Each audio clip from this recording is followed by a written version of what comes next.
কি করলে rubber band না ছেড়ে? বলে স্যার তাহলে এখন কি আপনি নোট ঢুকিয়ে যাচ্ছেন? মানে ঢুকিয়ে যাচ্ছি, রাবার ব্যান্ড ছিঁড়তে পারে। বলে স্যার এখনও ছেড়েনি। আমি বললাম না এখনও ছেড়েনি। তাহলে স্যার এখন নোট ঢোকানো বন্ধ করে দিন। তার মানে কি, ব্লকেজ যদি বাড়ানো বন্ধ করে দেন তাহলে পর্দাটা ছিঁড়বে না, হার্ট অ্যাটাক হবে না।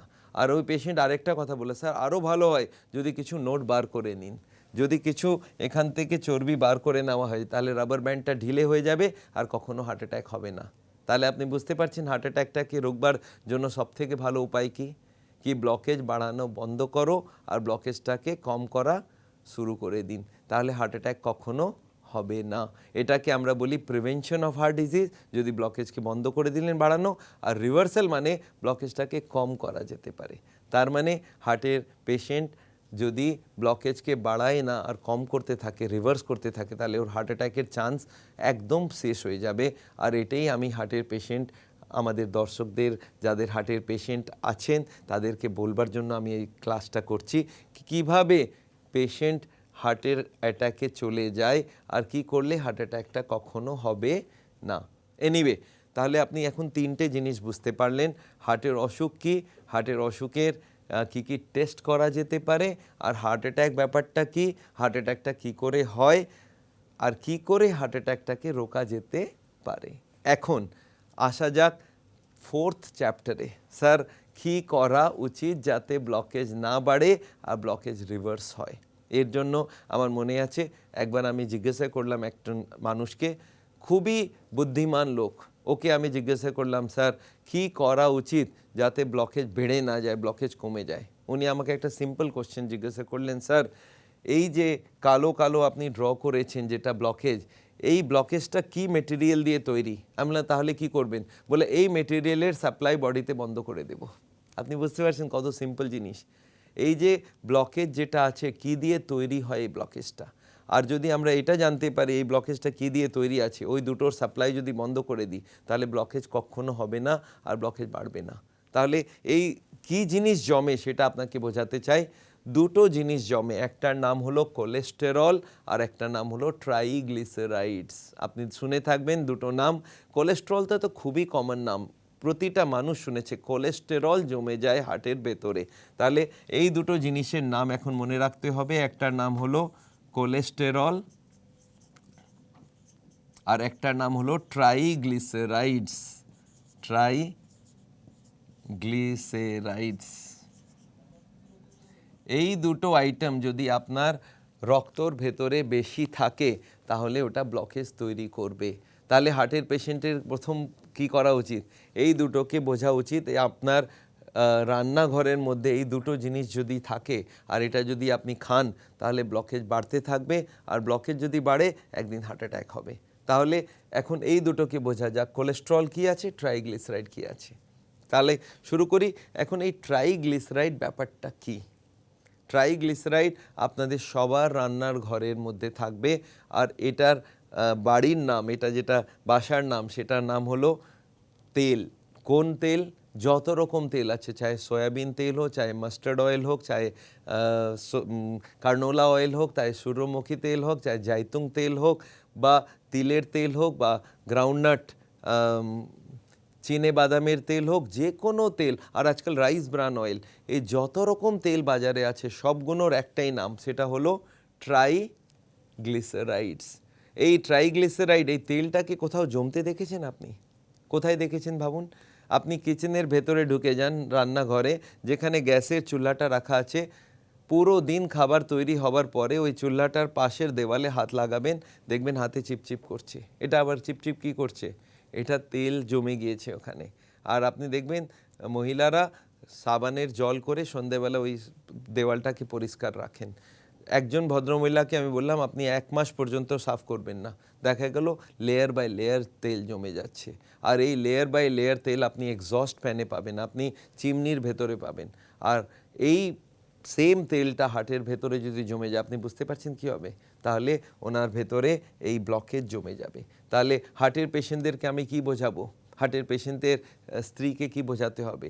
কি কোনো খাবারে তেল দেবেন না, কোনো তেল দেবেন না। মনে রাখবেন প্রতিটা তেলের মধ্যে খুব একটা বড় ডিফারেন্স নেই। আপনি দেখেছেন জলের বোতল পাওয়া যায়, একটাতে লেখা থাকে মাম, একটাতে লেখা থাকে স্পা, একটাতে আরও কিছু বিসলেরি। আপনি মনে রাখবেন ওর ভেতরে একই জিনিস আছে, সেটা হলো H2O, কিন্তু নামগুলো ডিফারেন্ট, কোম্পানি ওয়াইজ নামের ডিফারেন্স আছে। মনে রাখবেন প্রতিটা তেলের মধ্যে জিনিস একই, সেটা হলো ট্রাইগ্লিসারাইডস। আর এই ট্রাইগ্লিসারাইডটা যদি রক্তর ভেতরে থাকে, খাবার ভেতরে থাকে, ব্লকেজ বাড়বে। তাহলে আমি কি চাই হার্টের পেশেন্ট থেকে? কি বিনা তেলের রান্না শুরু করে দিন। এখন বিনা তেলের রান্না বলতেই লোকে ঘাবড়িয়ে যায়, স্যার তেল ছাড়া কি করে হবে? আচ্ছা একটা কথা বলুন, তেল কেন কেন তেল দেওয়া হয় খাবারে? লোকে বলে টেস্ট। আমি বললাম তাহলে একটা কাজ করুন, একটা চামচ তেল নিন আর মুখে দিয়ে বলুন কত টেস্ট আছে। সঙ্গে সঙ্গে বলে ওর তো কোনো টেস্ট নেই। আমি বললাম টেস্টই নেই তাহলে তেল দিচ্ছেন কেন রে বাবা? স্যার সেটা তো বুঝতে পারছি না। না না, তেলের টেস্ট হয় মশলাতে ভাজবার পরে। আমি বললাম না, মশলার টেস্ট আছে, তেলের টেস্ট নেই। আপনাকে আমি সবজি দিচ্ছি আর তেল দিচ্ছি, আপনি সবজি বানিয়ে দেখান তো। পারবেন না। যদি আপনি তেল দিয়ে সবজিটাকে বানান তাহলে কি করতে হয়? মশলাটাকে তেল দিয়ে ফ্রাই করা হয়, মশলাটাকে ভাজা হয়। আর আমি ভাবতে লাগলাম কোনো এমন কিছু থাকে যেটা হার্টের অসুবিধা করবে না, কিন্তু মশলাটাকে ভাজতে ইউজ করা যেতে পারে, এমনকি লিকুইড হতে পারে, ভাবতে পারেন? আর সাডেনলি আমি রিয়েলাইজ করলাম সবথেকে ভালো যে জিনিসটা আমাদের কাছে আছে সেটা হলো পানি।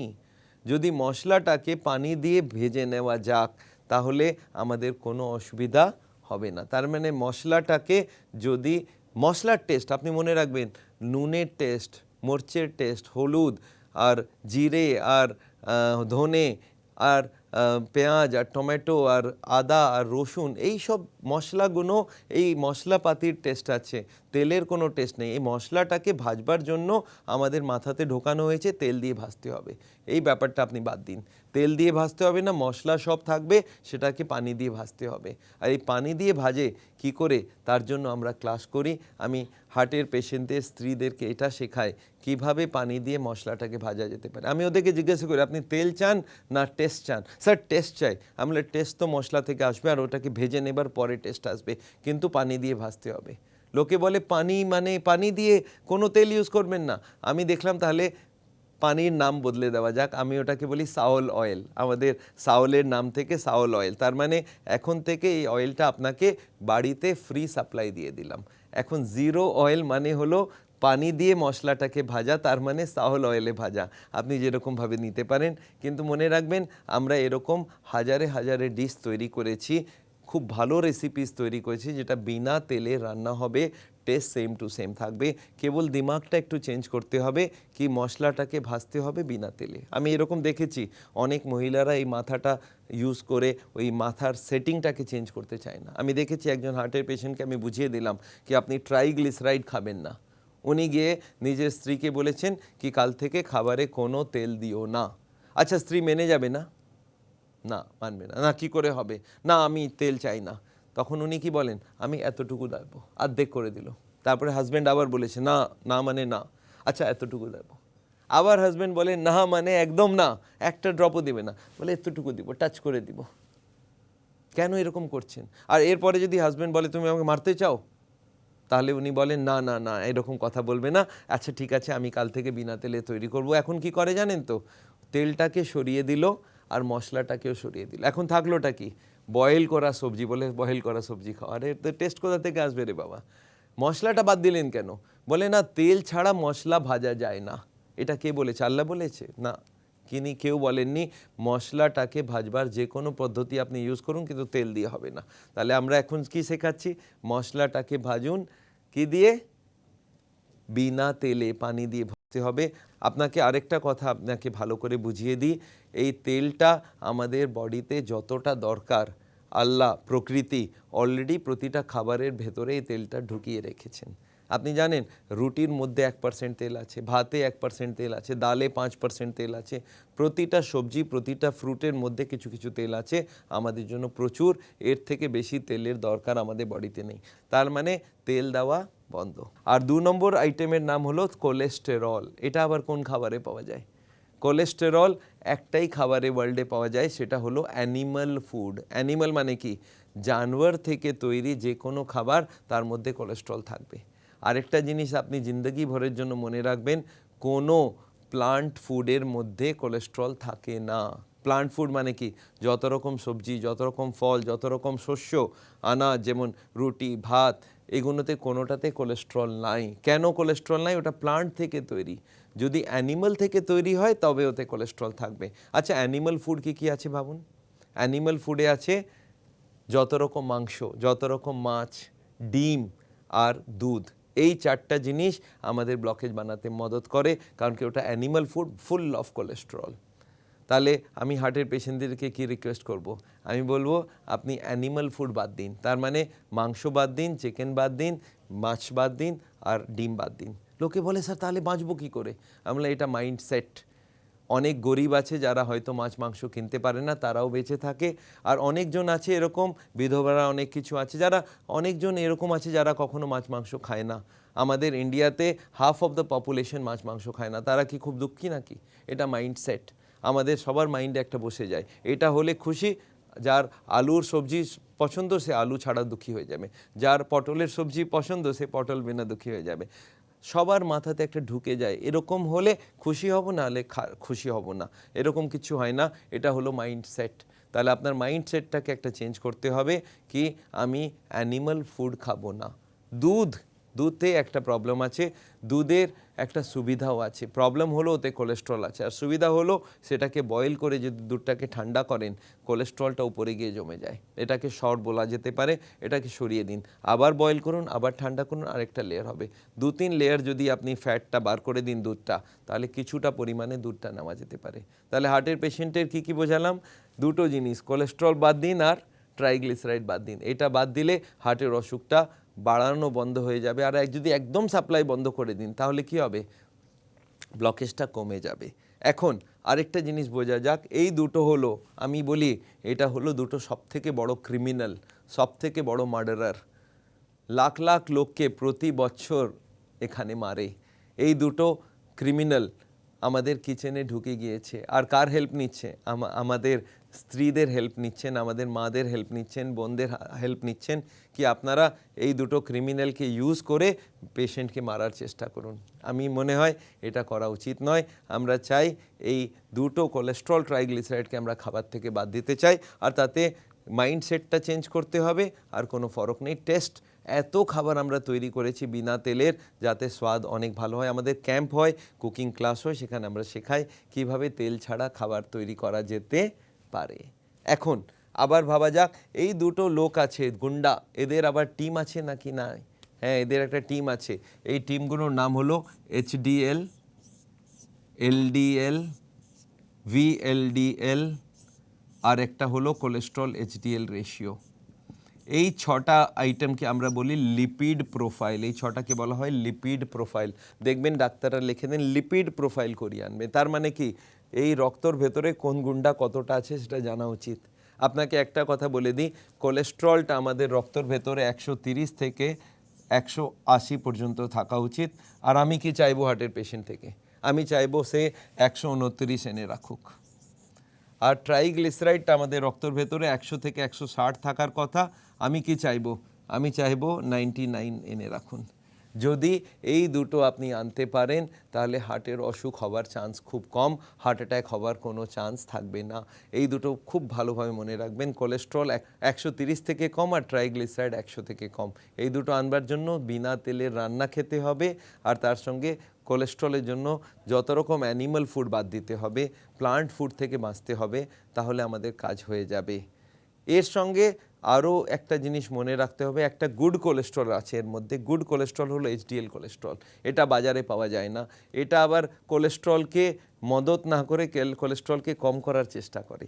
এই HDLটাকে আপনি বাড়াতে চাইলে আপনাকে হাঁটতে হবে। প্রতিদিন হাঁটবেন তাহলে HDL বাড়বে। আর যদি আপনি খাবারে গ্রিন ভেজিটেবল খাবেন, টেনশনটা কম করবেন, তাহলে HDL বাড়বে। তাহলে HDLকে বাড়াতে হবে, বাকিগুলোকে কম করতে হবে। আর এই LDLটাকে ব্যাড কোলেস্ট্রল বলা হয়। এটা 70-এর উপরে থাকা খুবই ডেঞ্জারাস। 70 থেকে কম রাখবেন, তাহলে হার্টের অসুখ হবে না। এনিওয়ে, এই যে ব্লকেজের কারণগুলো আপনাকে বোঝালাম, এই 6টা লিপিড প্রোফাইল যেগুলোকে বলা হয়, এদেরকে হেল্প করার জন্য আরও 6 জন আছে যারা বলে আপনারা ব্লকেজ বাড়ান, আমরা সঙ্গে দেব। সঙ্গ দেব। আর এরকম 6 জনের নাম আপনাকে বোঝাতে চাই, এরা ব্লকেজ বানাতে প্রচুর মদত করে। আর তাদের নাম হলো হাই ব্লাড প্রেশার, তাদের নাম হলো high blood pressure, high sugar, এটাকে ডায়াবেটিস বলে, এটাকে বলে ডায়াবেটিস। এই ডায়াবেটিস আর হার্টের ব্লাড প্রেশার এই দুটো আমাদের ব্লকেজ বানাতে প্রচুর পরিমাণে হেল্প করে। আর তার সঙ্গে হলো স্মোকিং বা টোব্যাকো, টোব্যাকো মানে হলো তামাক, টোব্যাকো এইটাও ব্লকেজ বানাতে খুব মদত করে। আর তার সঙ্গে হলো অ্যালকোহল, মদ, আর একটা হলো ওভারওয়েট। যদি লোকে ওভারওয়েট থাকে তাহলে ওর ব্লকেজ বানাবার খুব বেশি চান্স থাকে। আর একটা লাস্ট হলো স্ট্রেস, যেটাকে বলা হয় মানসিক চাপ। এই 6টা কারণে আমাদের ব্লকেজ আবার বাড়ে। যদি হাই ব্লাড প্রেশার থাকে তাহলে ব্লকেজটাকে বাড়াবার চেষ্টা করবে, যদি হাই সুগার থাকে তাহলে ব্লকেজ বাড়াবার চেষ্টা করবে। আর এই দুটোকে কন্ট্রোল করা খুবই দরকার। তাহলে আমি চাই হার্টের পেশেন্টের জানা উচিত ওর ব্লাড প্রেশার কখনো 120-র ওপরে যাবে না, আর তার যে নিচের প্রেশারটা 80-র ওপরে যাতে না যায়। আর এর জন্য কি করতে হবে, এর জন্য হার্টের জন্য যা যা করতে হয় সেগুলোই করতে হবে। একটা এক্সট্রা কাজ করতে হবে, সেটা লবণটা একটু কম খাবে, টেনশন কম করতে হবে, তার জন্য ওয়াকিং করতে হবে, তার জন্য ওজন কমাতে হবে, তার জন্য ফ্যাট কমাতে হবে। আর এগুলো করলে ব্লাড প্রেশার কমে যায়। আর তারপরে যদি কন্ট্রোল না হয় ওষুধ খাক, আমার কোনো অসুবিধা নেই, কিন্তু 120 আর 80 ব্লাড প্রেশার রাখতে হবে যদি আপনি ব্লকেজকে রুখতে চান, হার্ট অ্যাটাক থেকে বাঁচতে চান। ব্লাড প্রেশারের সঙ্গে ব্লাড সুগারটাকে কম রাখতে হবে। আজকাল সুগারের রোগী প্রচুর বেড়ে যাচ্ছে, হার্টের অসুখকে এটা খুব বাড়িয়ে দেয়। সুগারের জন্য কত রাখতে হবে? সুগার 5.5 রাখতে হবে ফাস্টিং, আর 7.7 রাখতে হবে পিপি, খাবারের পরেরটা। এই দুটো যদি আপনি রাখেন তাহলে হার্টের অসুখটাকে রোকা যেতে পারে। কিন্তু যদি সুগার আপনার কন্ট্রোল না থাকে তাহলে ভেবে নিন আপনি ফাঁসতে যাচ্ছেন, ব্লকেজ বাড়বে, একদিন হার্ট অ্যাটাক হবে। তার সঙ্গে স্মোকিং বা জর্দা বা গুটকা, এই যত রকম দোক্তা আর এই যত রকম তামাক, সেগুলো বন্ধ করতে হবে। আর তামাক বন্ধ করার জন্য আমি একটাই অ্যাডভাইস দিই লোককে, কি 1 মিনিটে বন্ধ করুন। যদি আপনি ভাববেন ধীরে ধীরে বন্ধ করব, এটা কখনো সম্ভব না, একসঙ্গে বন্ধ করতে হবে। একই দিনে ভাববেন হ্যাঁ আজ থেকে ছেড়ে দিলাম, ছেড়ে দিলেন, এইটাই হলো বেস্ট ওয়ে। আর তার সঙ্গে অ্যালকোহল বন্ধ করুন। আর যদি ওভারওয়েট আছে সেই ওজনটাকে কম করাতে হবে। যারা বেশি ভাত বা রুটি খায় তাদের ওজন বেশি বেড়ে যায়, আর এগুলো বন্ধ করতে হবে। যতটা কম করবেন তত ওজনটা কম হতে থাকবে। আর তার সঙ্গে যেটা দরকার হলো টেনশনটাকে, টেনশন মানে মানসিক চাপটাকে কন্ট্রোল করতে হবে। মানসিক চাপ আজকাল খুব ইম্পর্ট্যান্ট হয়ে গিয়েছে, সেই মানসিক চাপটাকে কম করতে হবে। আপনি মনে রাখবেন মানসিক চাপ আজকাল হার্টের অসুখের সবথেকে বড় কারণ হয়ে গিয়েছে। কারণ কি, মানসিক চাপ থাকলে ব্লাড প্রেশার বেড়ে যাবে, মানসিক চাপ থাকলে ডায়াবেটিস বাড়বে, মানসিক চাপে স্মোকিং বাড়বে, মানসিক চাপে অ্যালকোহল বাড়বে, খাবারের কন্ট্রোল থাকবে না, ওজন বাড়বে। আর মানসিক চাপ থেকে কোলেস্ট্রল, ট্রাইগ্লিসারাইডও কন্ট্রোল হলো, HDL কমে যায়। তাহলে আজকের দিনে দেখা যাচ্ছে মানসিক চাপটা হার্টের অসুখের খুব বেশি কারণ, বড় কারণ হয়ে যাচ্ছে। আর এই মানসিক চাপটাকে কম করা খুবই দরকার। যদি মানসিক চাপ করার জন্য আমরা শেখাই যোগা, তার সঙ্গে আমরা শেখাই মেডিটেশন, আর মানসিক চাপটাকে বোঝাতে হবে, তার জন্য আমরা মানসিক চাপের ওপরে বই লিখেছি, আমরা তার জন্য ক্লাস করি। মানসিক চাপটা পুরোভাবে কন্ট্রোল করা যায় না, কিন্তু 50% যদি এনে দিন তাহলে আমাদের অনেক ফায়দা হয়ে যাবে। তাহলে মানসিক চাপটাকে কম করতে হবে। এই 12টা কারণ আমাদের এখন হার্টের অসুখের। এরপরে আর 3টে আছে, সেগুলো হার্টকে ব্লকেজটাকে বানাতে রুকে দেয়। এই 3টের কি নাম? একটা নাম হলো এক্সারসাইজ, আর তার মধ্যে সবথেকে ভালো হলো ওয়াকিং। এক্সারসাইজ করতে হবে, আর তার সঙ্গে ফাইবার খেতে হবে। যদি ফাইবার খাবেন তাহলে হার্টের অসুখ হবে না। ফাইবার মানে কি? রেশা। এটা কোথায় পাওয়া যায়? ফাইবার পাওয়া যায় ফলে আর সবজিতে। আর তার সঙ্গে হলো অ্যান্টিঅক্সিডেন্ট বাড়াতে হবে আপনাকে। অ্যান্টিঅক্সিডেন্ট মানে কি? 3টে ভিটামিন থাকে, ভিটামিন এ, আর ভিটামিন সি, আর ভিটামিন ই। এই 3টে ভিটামিন যদি আপনি খাবারে বেশি করে খাবেন তাহলে ব্লকেজ হবে না। তাহলে মনে রাখবেন আমাদের এক্সারসাইজে আমি চাই 35 মিনিট সবাই হাঁটুক, আর যদি 35 মিনিট হার্টের পেশেন্টরা প্রতিদিন হাঁটে, কিছুটা যোগা করে, তার সঙ্গে বেশি করে ফল আর সবজি খায়, তাহলে অ্যান্টিঅক্সিডেন্টও পাবে, ফাইবারও পাবে, তাহলে হার্টের অসুখটাকে আমরা রুখতে পারবো। আর তার সঙ্গে যদি ব্লাড সাপ্লাই পুরোটার বন্ধ করে দিন, কোলেস্ট্রল, ট্রাইগ্লিসারাইড, তাহলে আমাদের সাপ্লাই পুরো বন্ধ, বাইরে থেকে এখন ব্লকেজ আর বাড়বে না, বডির যত কোলেস্ট্রল ফ্যাটের দরকার সেটা ভেতর থেকে টানবে, আর তাহলে ব্লকেজটা ধীরে ধীরে কম হবে। আর কম হওয়াটাকে আমরা বলি রিভার্সাল অফ হার্ট ডিজিজ। আজকাল মেডিকেল সায়েন্স অলরেডি প্রুফ করে দিয়েছে কি ব্লকেজকে রিভার্স করা যেতে পারে। মার্কিন যুক্তরাষ্ট্রতে ডক্টর ডিন অর্নিস বলে খুব ফেমাস ডাক্তার আছেন, ওনার কাছে আমি ট্রেনিং নিয়েছি, উনি ওয়ার্ল্ডকে দেখিয়ে দিলেন কি ব্লকেজকে রিভার্স করা যেতে পারে, সাইন্টিফিকলি প্রুভ করে দিয়েছেন with all the angiographic details কি ব্লকেজ রিভার্স হতে পারে। তাহলে আমরা এখন কি চাই হার্টের পেশেন্টকে পাশ থেকে? এই নলেজগুলো আপনি জানুন, আর কিভাবে এই নলেজটাকে আপনি যদি ইউজ করেন তাহলে ব্লকেজ হবে না, ব্লকেজটাকে রিভার্স করা যেতে পারে। আপনার কি মনে হয় এই ব্যাপারগুলো হার্টের পেশেন্টের বোঝা উচিত কি না? কারা বলবে? আমাদের কার্ডিওলজিস্টরা বলবেন? আমি দেখেছি তাদের কাছে টাইম নেই, আর তারা চায়ও না। কিন্তু তারা চায় কি আপনার কাছ থেকে? হার্টের পেশেন্ট থেকে তারা কি চায়? তারা চায় দুটো জিনিস, একটার নাম হলো বাইপাস সার্জারি, আর একটার নাম হলো রিং পরানো, যেটাকে বলা হয় অ্যাঞ্জিওপ্লাস্টি। এই দুটো কি সেটা একটা বুঝে নিই। ওরা বলছে আপনারা ব্লকেজ বাড়ান, আমাদের কোনো অবজেকশন নেই, কিন্তু আমাদের কাছে এলে আমরা অপারেশন করব।